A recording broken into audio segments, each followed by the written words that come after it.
So welcome everybody to Happy Hour at our Buddhist Centre, and I like calling it something like that, even though it's over an hour and a quarter at least. But nevertheless, calling it Happy Hour. When I was in Hong Kong just last week, telling many people that one of the gentlemen who took me to a retreat centre over in New South Wales many years ago, he was driving me from the airport to the centre. He used to call the hall of the meditation centre the torture room. I said, what are you calling it that for?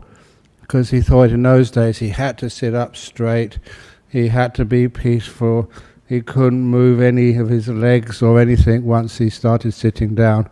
And sometimes it was very painful for him. Sometimes it was really difficult, and often the meditation would go on too long, or sometimes the meditation would go on too short, and he wasn't having a peaceful, happy time. And because of that, he just, every time he went into the meditation center, he was saying he was going into the torture chamber. And I thought, what a stupid idea. When I go into a meditation room, even if I have to give a talk or whatever I have to do, I never called it a torture chamber. I called it the entertainment center. Because it's a happy thing to meditate. So much so that even when I was teaching a retreat in Hong Kong about a week ago, I told everybody that we call this, in my tradition, Club Med Hong Kong. Actually, it was in Sha Tin, which was one of the northern kind of parts of Hong Kong. Sha Tin Club Med. And that was accurate. Because when you go to Club Med, why do you go to a place like Club Med? It's like a holiday, a resort, a place you can go to for some peace and quiet and benefit, to relax. So once you give this meditation time a good name, once you start to think it's going to be some fun, it's amazing just how that instructs in meditation. You actually tend to go towards the fun and the peace and the joy of meditation. And once you start to do that, the meditation takes off. I was also talking about this to a few people, that I still to this day remember the first time I sat down to do some meditation, which was in 1969. How many years ago is that? 55? 55 years ago. It was only for 5 minutes. And I remembered that. It was just, it feels good, it's peaceful, it's relaxing, and it was only a tiny bit of happiness, but it really felt good. And it caught me the very first time I did some meditation. And hopefully that every one of you can feel the same. That this is a beautiful, peaceful, joyful thing to do. And once you actually start looking for the joy, what happens if things don't go as peaceful as they usually should? Sometimes you realize that something's going on wrong here. You're not sort of allowing the body to become still and the mind to become still. And that means it's not joyful, and yet the mind doesn't engage with this process of peace and stillness. And that's an important thing to keep in mind. I know that sometimes some part of the meditation is watching your breathing, but it's much better to watch the peace and the joy. And after a while you'll find out, the breath is peaceful and joyful. Different things become peaceful and joyful in the meditation. But the thing which may be the most important is the sheer joy of it. Even, I've been away for 3 weeks, even just watching the body, doing a body scan and relaxing that body. After a while, my body feels just so like delightful. It's relaxed, it's rested, it's at peace, and it feels good. And I noticed that feeling good is something quite important. Why is it that my body feels probably the best when I start doing the meditation? It feels really nice. Why? And it's because that a lot of the joy, when it comes from the mind, is like an absence of burdens, even actually coming into the present moment. Sometimes, what is the present moment? It's an important part of the meditation. It's not the whole of the meditation, but an important stage of the meditation. And what happens is, the past and the future are like burdens, and you're letting go of those burdens. And because I've just been traveling, sometimes you see people with all these heavy suitcases, and you can see them struggling to carry them. And some of them are really heavy. As for me, this is my carry-on baggage and check-in baggage, the whole thing. It's really nice being a monk. You don't have to have too much stuff.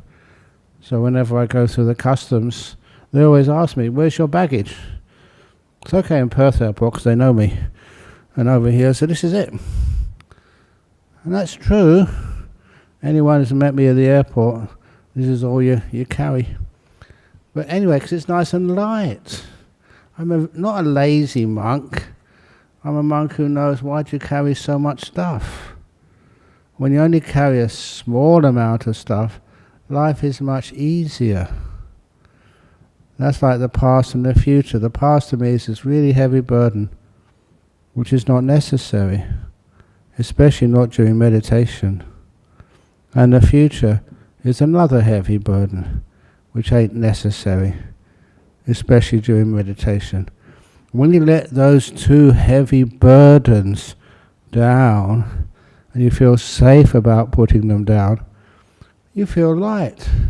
It feels good. You feel just more easy to be peaceful. During your meditations, if there is something bothering you, what is actually bothering you? It's nearly always something to do with the past or something to do with the future. In this present moment, it's really easy to, it's here. And when you relax with it, of course it gets more easy. As it gets more easy, there's nothing much to worry about.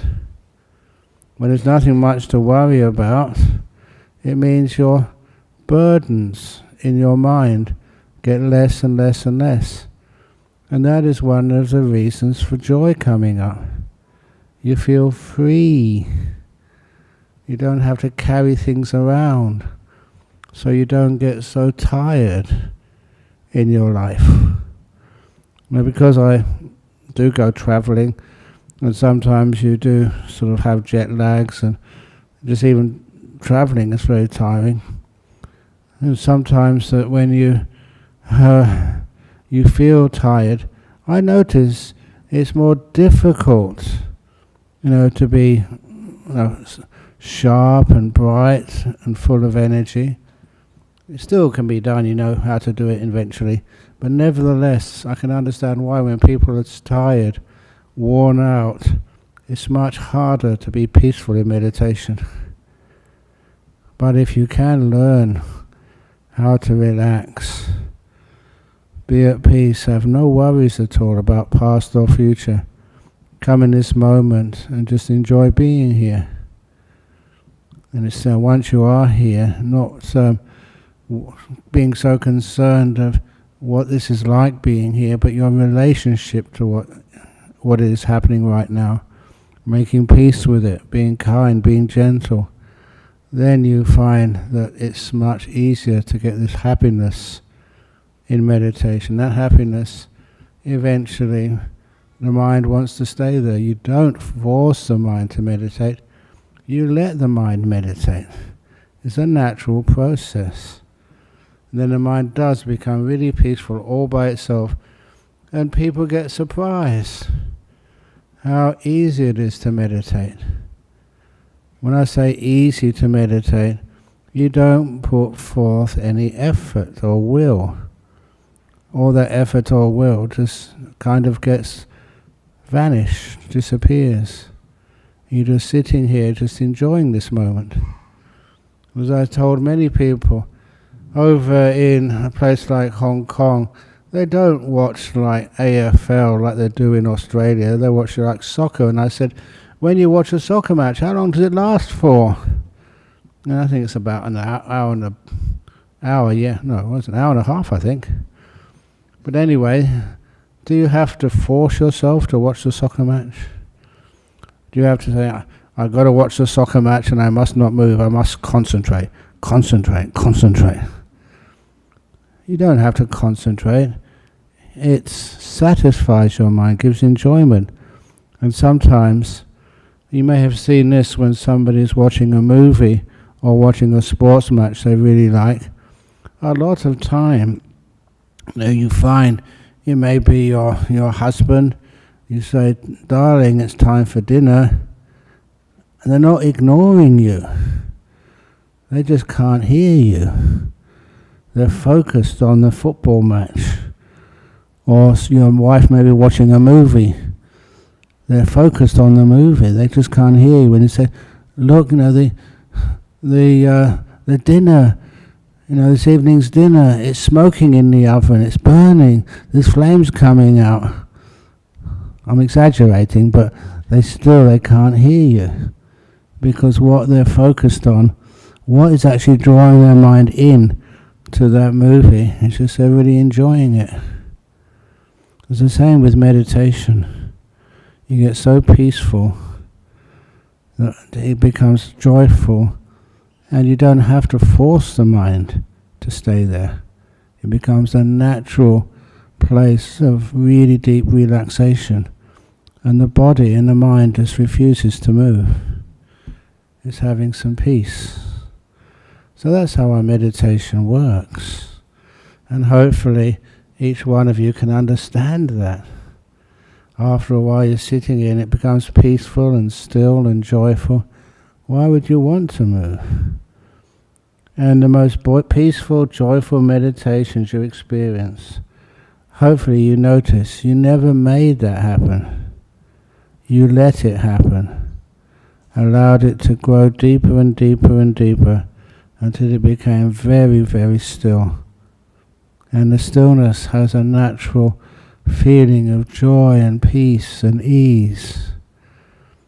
Just like you'll hear me talk about in the meditation, the peace, and from the peace, the stillness of mind.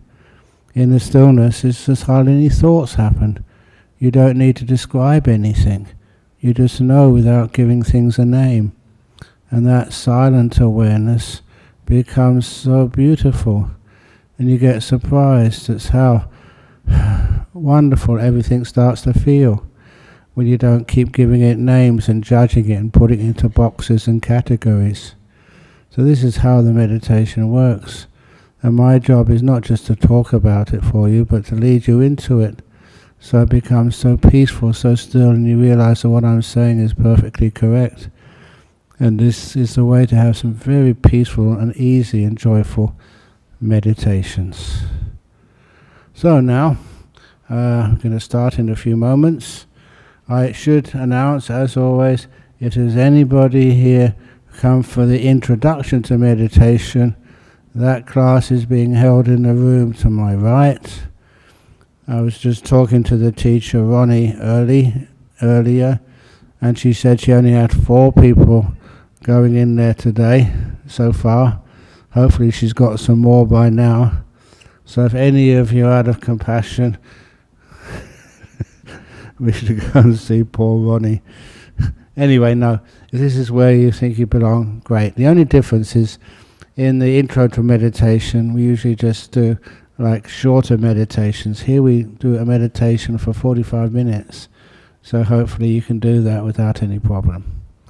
So let's get started. So wherever you are sitting right now, in a chair, on a cushion, wherever it is, make sure you're reasonably comfortable, and then we can begin the meditation class.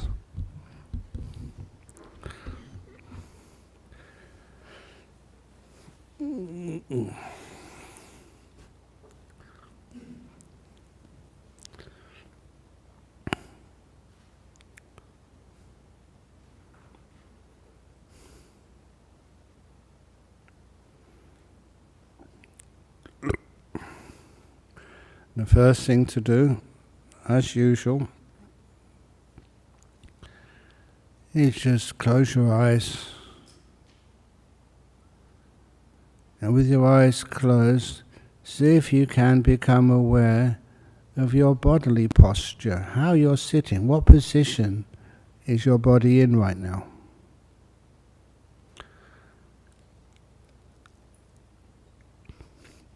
This awareness of the body is not a difficult thing to do. And because I'm moving from the bottom of the body slowly upwards to the top of the body, it does mean there's some different sensations and things to see. It makes it more interesting at the beginning of the meditation to get your awareness and another quality called kindness settled. It takes a while to turn the mind away from the world and into something much more subtle, just like the feeling in your own body, and how to relax it, and eventually how to become peaceful in your mind. But we start with just our body, and I encourage everybody to actually start with the very bottom of your body, your toes.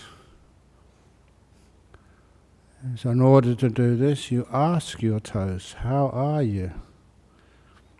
You know, you're supposed to be in a connection with your body, able to feel it, to know how it is. So now you ask your toes, how are you? And as soon as you do that, awareness of your toes start to develop. You begin to know the feelings and sensations in your own toes. And those feelings and sensations can let you know whether your toes are comfortable. If they're not, like my toe on my right foot is a bit too squashed, so I move it. That feels better. And I do that because it's not just being aware of something, it's actually responding to how you can make the body more comfortable. It's called care. So I now care for my feet, can feel my toes, and they're much better now. And I start to become aware of up my feet, to my soles of my feet, the uppers, the skin, anything which I can perceive in the area of my feet, I'll become aware of. Even the heels of my feet as well. And once I'm aware of those feelings,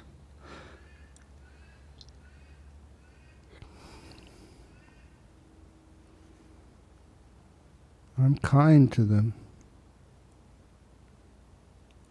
Of all the years I've been doing this, I know how to relax my feet.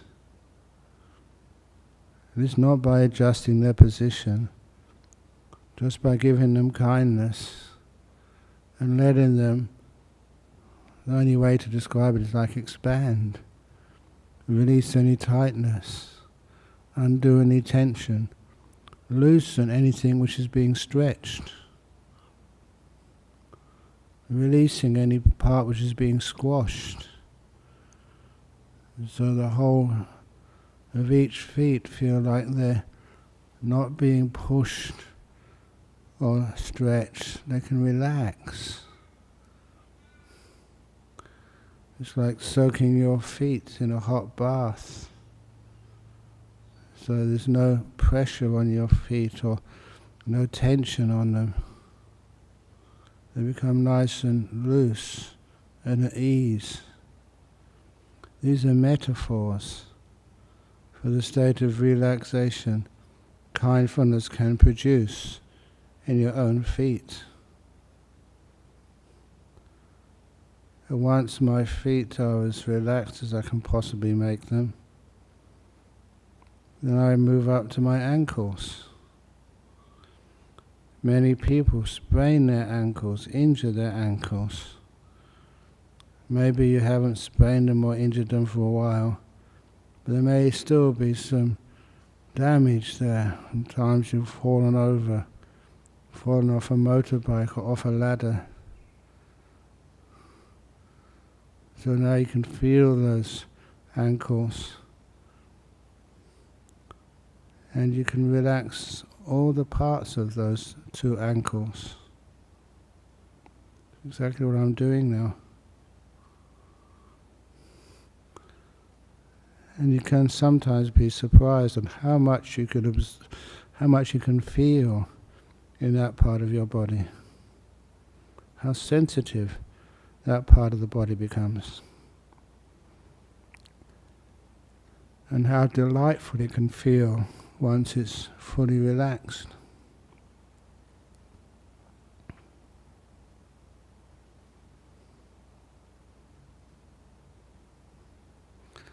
So you move the attention further up the lower legs, the calves, those big muscles on the back of each leg, the skin, and anything else you can perceive below your knee, above your ankles.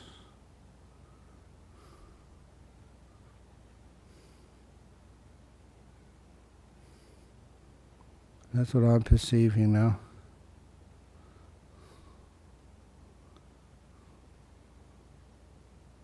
And I just give it this kindness, which allows all those skin and muscles and ligaments, even bones, in my lower legs to relax to the max.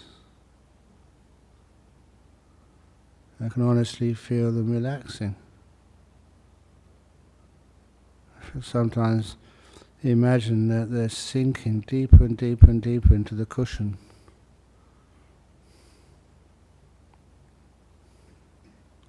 And don't restrict them. I don't stop them. I let them choose how deeply they can relax. I trust them. And that often leads to a deeper sense of peace. When they don't have to perform any task or live up to any expectation. These are all metaphors. But they succeed in relaxing my lower legs deeper than I thought possible. When I go to my knees, there are times you injure your knees, and that feeling of injury, if you fall over or hit them, is very specific to your knees. Every part of the body has its own specific sensations or feelings. After a while you can get to know that. You also get to know how to relax all parts of your body one by one. That's what I'm doing now to my knees. I'm imagining that sometimes little channels of energy can get blocked. If I feel that something happening there, like an ache or a pain, I can release that blockage, just imagining things expanding, loosening. The inflammation just gets uninflamed. There's more space down there, nothing is being squashed or stretched. And those imaginations are what make my knees feel just really loose, open, and no stress on them at all. When I think that they are relaxed enough, that's when I go upwards to my thighs. For those who, if you had your eyes open, you'd have seen me picking my nose. It was very itchy a moment ago. And I'm kind enough to all parts of my body to deal with it. But anyway, now I'm back on my thighs. Again, making sure they feel loose and at ease. A lot of the tightness and stress in the body is caused by your mind not knowing how to let go. Now you actually experiment and you find it's not that hard to loosen up So your whole thighs feel that they are free from you telling them what to do. They become nice and loose and peaceful all by themselves. And go further to my buttocks. These muscles which are now being pressed against the cushion on which I'm sitting. My job is to make sure that that feeling is kind of even. And for once it's not. It's too much pressure on my left buttock, not my right, so I'm just going to slightly move.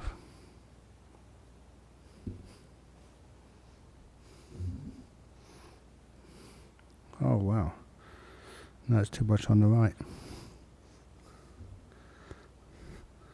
Ah, there we are. I don't mind spending a little bit of time doing this, because I know the response is the body feels cared for, and then it gets relaxed and loose and peaceful. So now I move from my buttocks to my waist to find the best position for your waist. For me, it's just always stretching my back. You find what's most comfortable for you. It's okay to experiment, trial and error. Move it this way, move it that way, until you find the optimum position for your waist.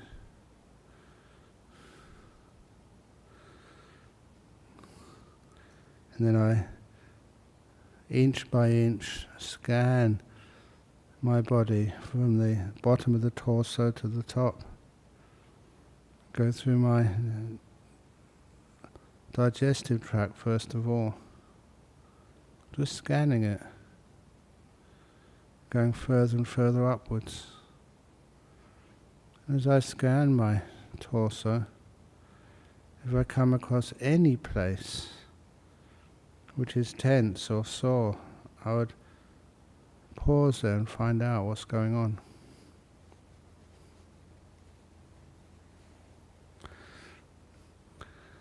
Because as a monk, the way of our clothing, we wear belts. My belt was actually a bit tight, but I just moved it slightly and it feels so much better. This is just like when you're on an aircraft and you're taking off on the flight. You have to check all of the dials to make sure everything is in order. That's what I do with my own body when I want to go into a deep meditation. Check that everything is okay. Now, I know now when it feels much better. As I go up my body, if there's any place, I like being honest, I hope I don't bore you, but just before I came in here, somebody gave me like a chocolate Easter rabbit, and I think I ate half of it before coming in here. So I can actually kind of feel that digesting. It's not unpleasant. But I relax my whole digestive system. I trust it. And that evens any feeling in my digestive tract. And I keep being aware of that, scanning upwards till I come to my stomach. I think that's where most of that chocolate Easter bunny is. My stomach doesn't feel like it usually feels on a 3 o'clock in the afternoon. Still comfortable, but I know there's something there. So I keep moving up to get to my lungs.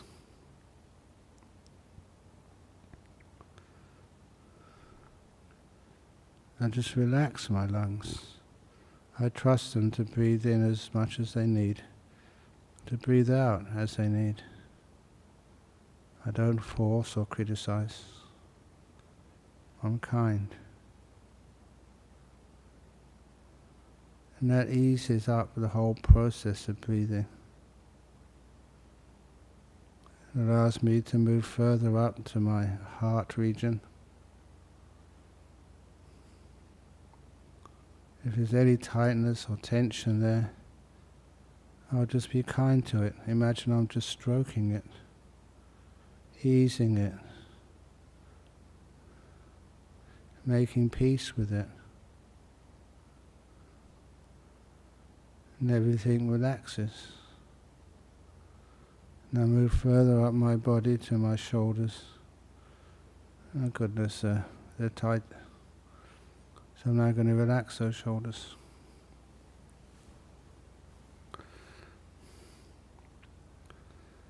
And as they relax, there's many ways I do that.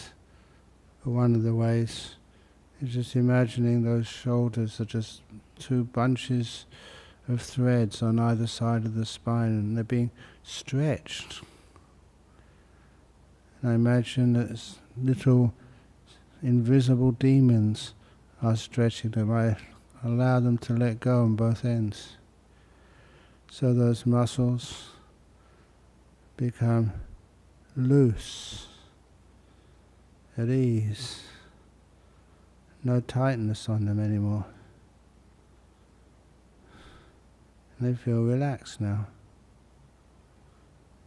So much more pleasurable than a few moments ago when I first looked at them. And that allows me to leave them alone and go down my arms. The upper arms are usually very little problems, but still I look to make sure I don't miss anything. I can feel the muscles in my upper arms. Till I can go down to my elbows. They seem to be at ease. Go down to my lower arms, forearms I think they're called, to my wrists, the palms of my hands, and then the fingers of my hands. How do your fingers feel right now? That's a question I ask my fingers. They're not in a perfect meditation posture, but they're good enough. No need to move them. And I've relaxed both of my arms, including the hands. So I go back up to my neck. I often notice it really depends on just how my head is balanced on top of the neck. If it's too far to the left or too far to the right, it will cause some tightness and tension, which might cause an ache or a pain later. Same if it's too far forward or too far back.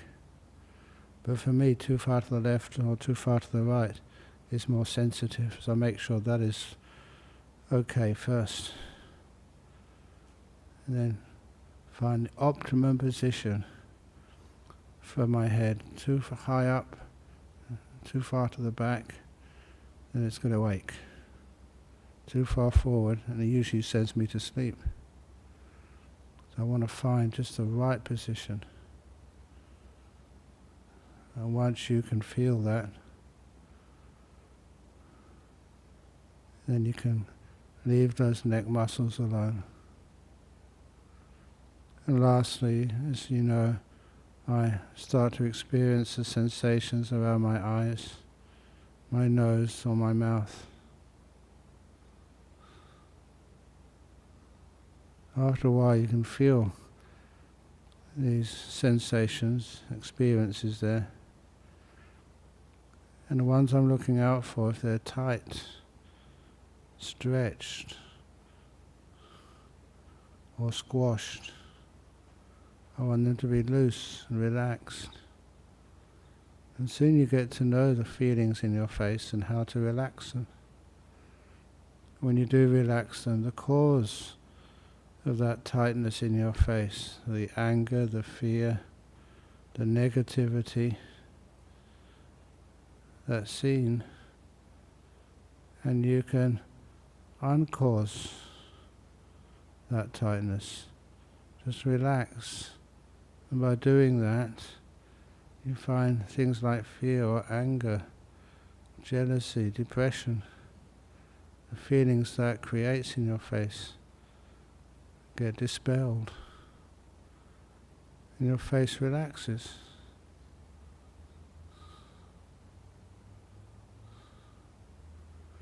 And having done that, I become aware of my whole body, from toes to face, relaxed to the max. If I find I've missed any point, I will address that.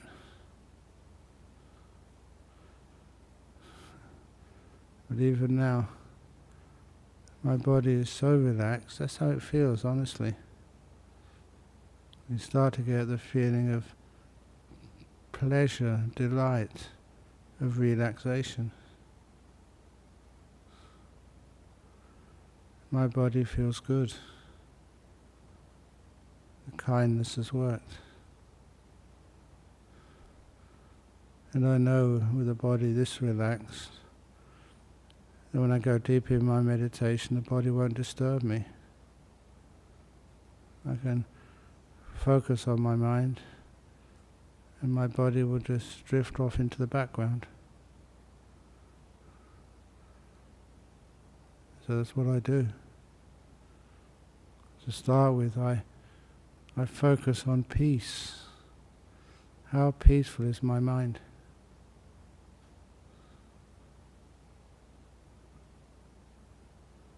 What makes it more peaceful? As I explained earlier,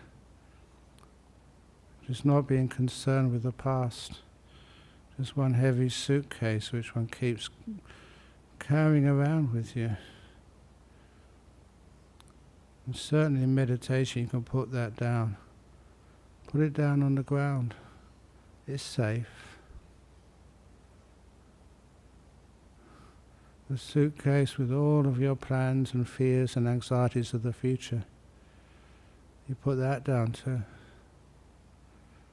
Take a rest, a break from the past and the future. So you get to know what the present moment feels like. And the present moment is a place of freedom, of being free of all burdens. You're just here. It's like you've arrived.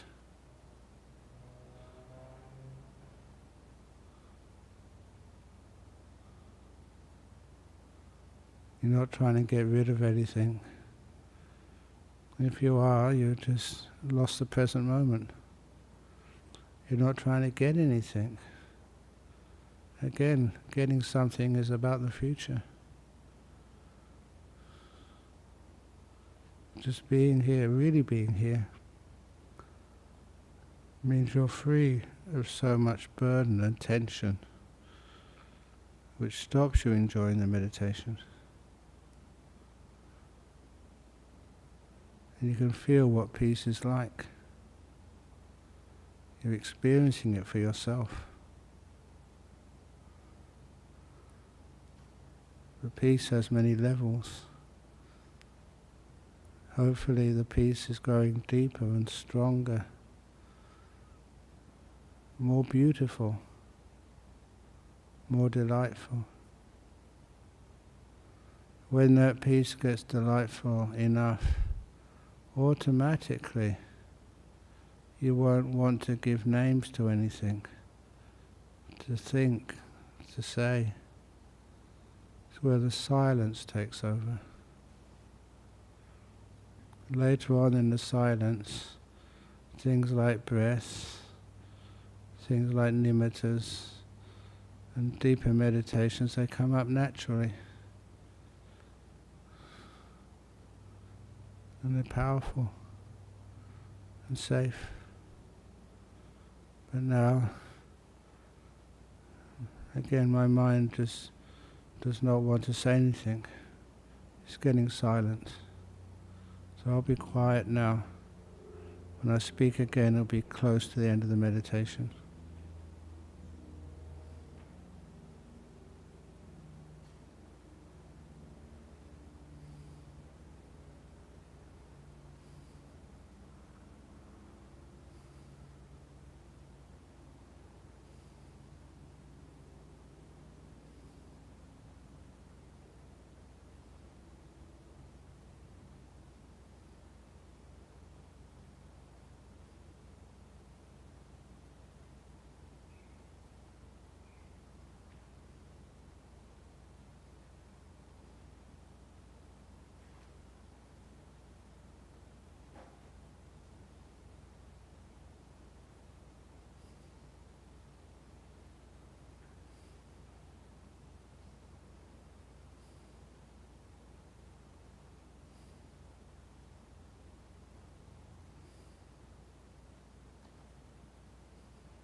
So it is getting close now to the end of this meditation period.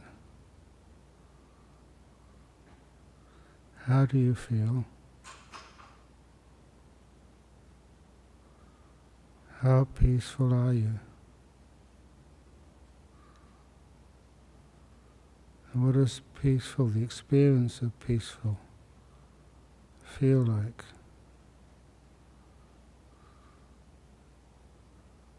How delightful is it?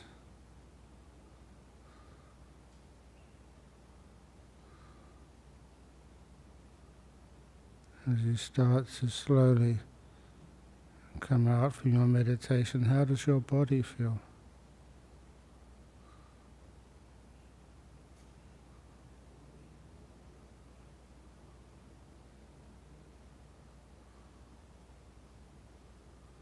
What does being relaxed feel like?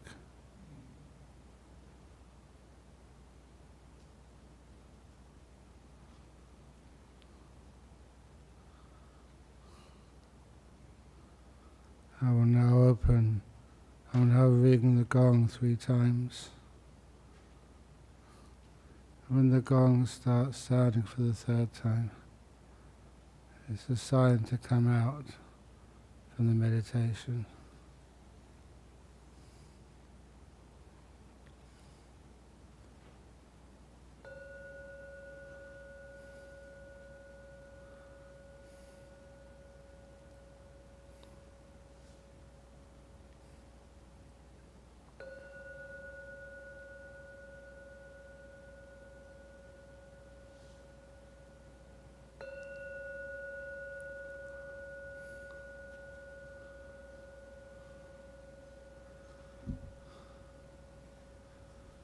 There we go.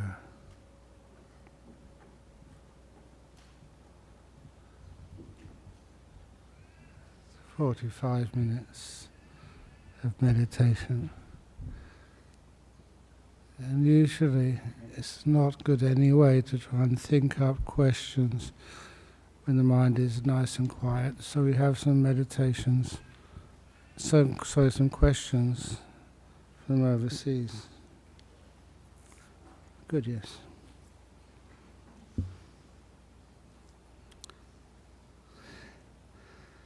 First question. I've observed that allowing my mind to wander off sometimes during breath meditation results in myself being less irritated when the meditation finishes. In fact, it feels more peaceful at the end rather than when I try to enforce anything. My question is, could this become a bad habit for my mind, that I keep encouraging this to happen during meditation? I think the opposite is the case, that by allowing your mind to wander off sometimes, that you are being kind to your mind.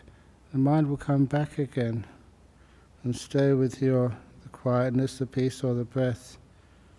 When you force something, that creates a tightness and tension in the mind which is not pleasant. So if you allow it to wander off, it comes back again. You're being kind to it. And then you find it doesn't want to go anywhere. It will stay put. So I think you've understood how this mind works. You don't force it, you don't control it, you let peace happen. And that's by far a more efficient and successful way to find peace in the mind. Next question from Indonesia.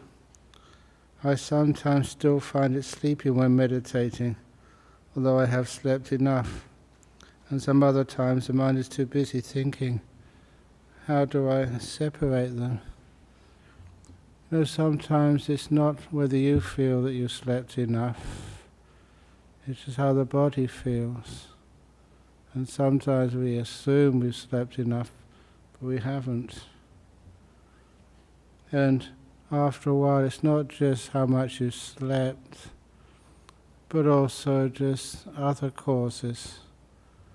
I always find if it's too hot, the mind is never as clear at the beginning as when it's nice and cool.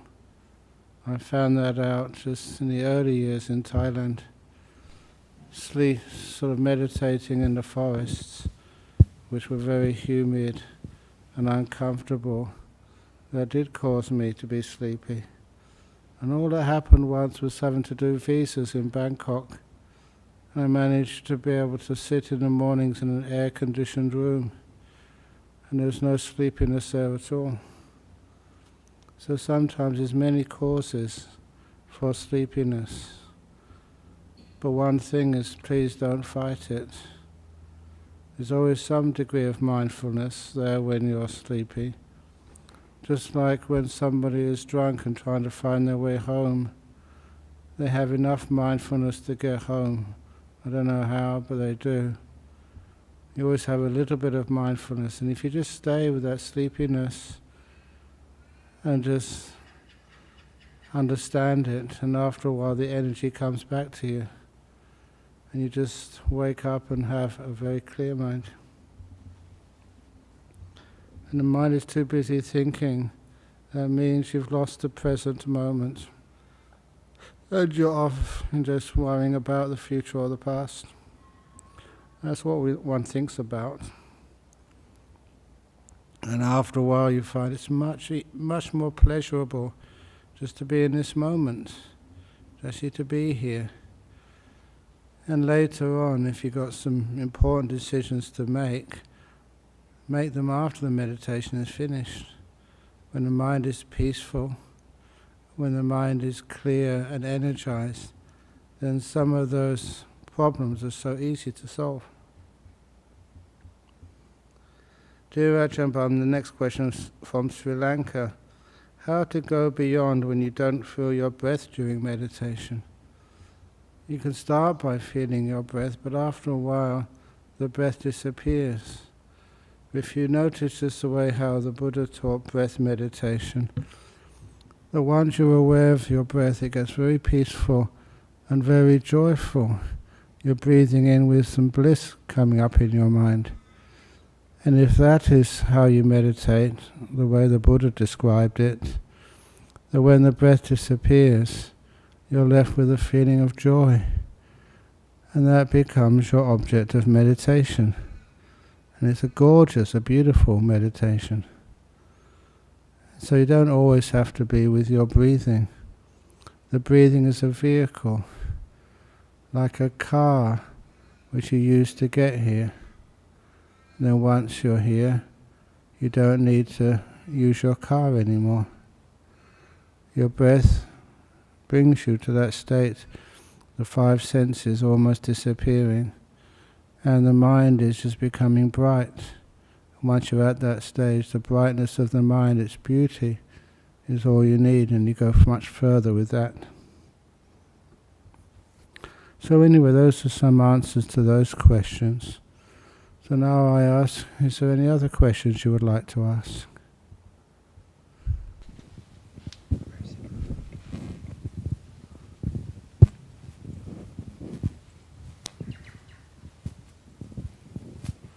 Oh, good. Ajahn Brahm, we are letting go of our attachments. Yes. To pleasures, to some views of how things are or how we are. But many of those attachments, they provide a lot of strength and support in life. Yes. Attachments to family, to Yes. friends, to some habits. So my question is, how can we deal with fear that there's nothing to lean on, there's nothing to hold on to, there's nothing. How do we deal with that? How do you deal with that? It's kind of go a bit too far too quickly. When you say you have nothing to lean on, after a while there's no one to do the leaning. There's no one there, so it doesn't matter, there's no one to lean on. But that's going on a very deep journey into meditation. For the time being, Instead of being afraid of something you haven't experienced yet, we just learn how to understand what attachments truly are and what joy really is. You don't let go of everything all at once. The first thing we do, what we're mostly doing in meditation, we're letting go of the 5 senses. Seeing, hearing, smelling, tasting and touching. And then we're getting into the 6th sense, the mind, and that becomes very beautiful, very energizing, and the mind becomes very clear. Our wanting and not wanting, restlessness and sleepiness and doubt all disappear. That's called the 5 hindrances. Your mind is much stronger and clearer. You might describe this as a way of knowing clearly. And once one has those stages, what one experiences and sees is much better than you could ever expect. You're actually experiencing the world in a way you've never seen before. The simile which I often give is the simile of the tadpole and the frog. Many of you have heard this before. A tadpole can never understand what water is. No matter how intelligent or mindful it is, it just doesn't have the data. It can't know what water is, no more than a fish can understand what water is. But then eventually the tadpole grows little appendages, legs and arms, and the tadpole becomes a frog, and the frog jumps outside of the water onto dry land. It's the first time it's ever experienced that, and that gives it a much greater perspective of what these things are. When you have the deeper perspectives, the questions on leaning on things, how to practice with your children, your partner, your job and other family members and things which you love and care for, you practice with them in a much more beautiful, effective way. You don't get so upset. Sometimes people think it's attachment to family, and sometimes it's not really attachment, it's like fear of losing control.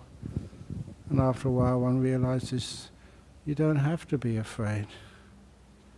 And you find out that the control is not necessary. You have a much more beautiful, peaceful life.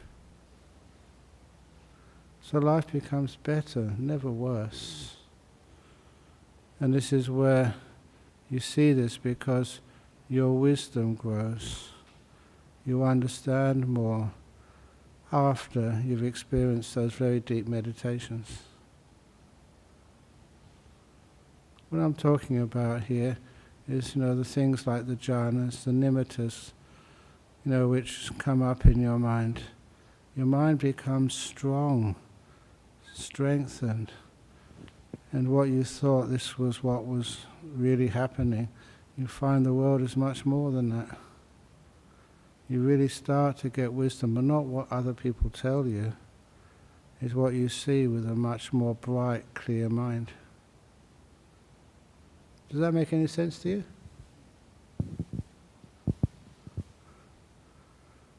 It's mostly meditation is training on how to know for yourself clearly. Just when you're restless, you're just too tired to see clearly. When you're dull and sleepy, again you don't see very clearly. When you want something, you see what you want to see. When there's any ill will there, negativity, you deny too much. And when these things are in operation, you cannot see what's really happening. To find truth, that's why we need to train our mind. And we know it's working because we get all this incredible, peaceful, joyful clarity of our mind. So those are the things we should kind of aim for first of all. And then when you have that clarity, then you can actually trust what you experience.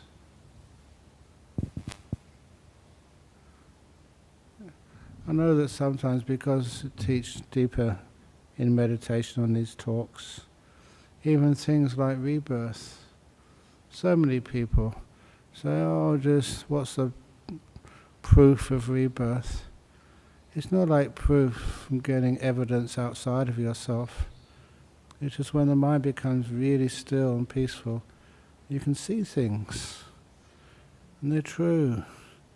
You know they're true. The fifth of those nirvanas, hindrances to your cognitive processes, what distorts the mind is doubt.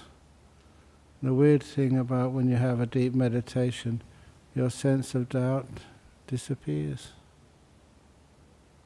You know what's happening. You can see clearly. And that's more important than whatever I say. You can actually see for yourself what's happening. Does that make sense again?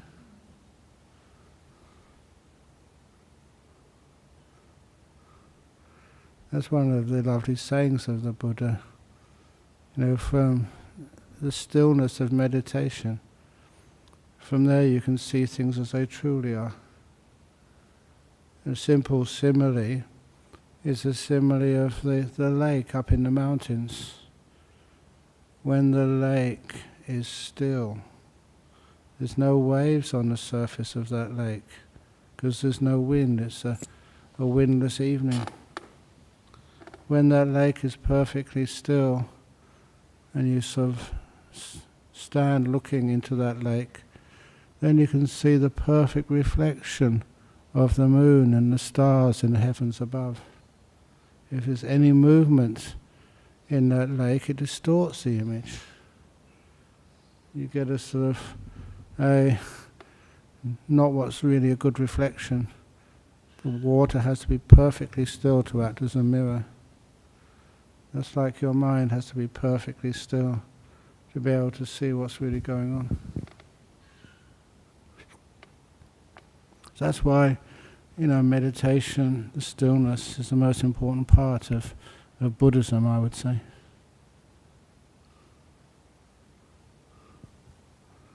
Any other questions? Comments? Complaints? Okay, so it's 4:15 now. This is the time it's supposed to end. So I will now do the bowing to the Buddha, and then if you wish to ask any questions afterwards, I'll still be sitting down here for a few more minutes.